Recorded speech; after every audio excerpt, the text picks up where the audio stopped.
Wanted is a story based on a comic book that's real and exciting.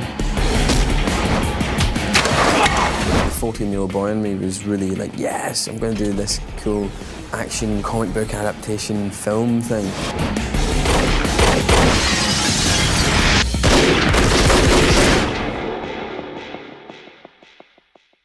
The Mark Millar comic book was a big surprise for me because it was exactly the right tone for the movie. Well, it's funny, I went into it very relaxed. I went into it thinking, it's okay, whatever happens here, you know, this is nothing to do with my book. But as it got closer to coming out, I was actually starting to get quite nervous before I saw the movie. I was thinking, this better be good. This is my first movie with my name on it, you know? And I actually did sit in the screening room thinking it just got better and better. The first 40 minutes is pretty much identical, scene for scene, and that shocked me. Even now, everybody's saying, okay, where's the comic book? We have to check how it was in comic book.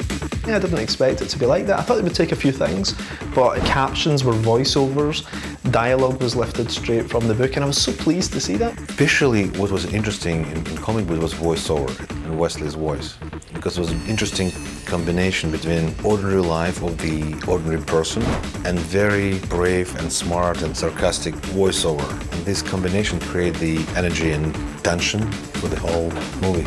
My name is Wesley Gibson. My dad walked out on my mom when I was 18 weeks old. One of my favourite scenes that was transplanted was the opening scene, which was where suddenly this guy sort of sees a dot on his head, takes out his guns, jumps out the window and starts chasing after his assassins. It's a beautiful scene. The way it's actually shot is almost panel for panel like the comic book. We use the same tools Mark Millar used in his book.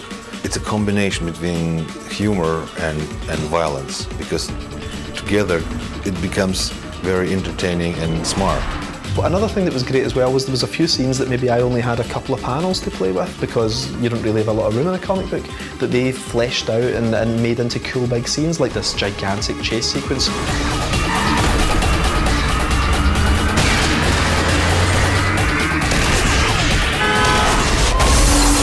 I'm just trying to surprise him, because I'm playing with his materials.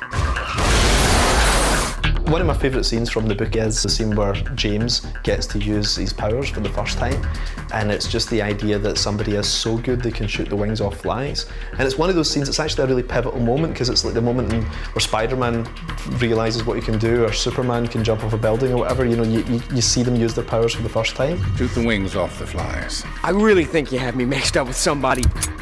On three. So if they'd screwed that up, it would have been quite disappointing, but they just nailed it absolutely perfectly.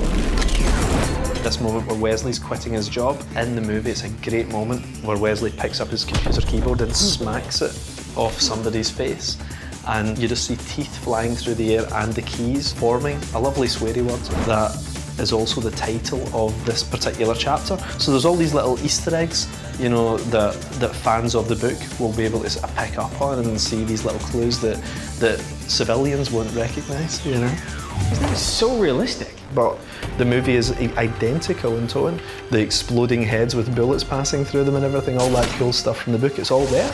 But it's totally uncompromising, which is brilliant.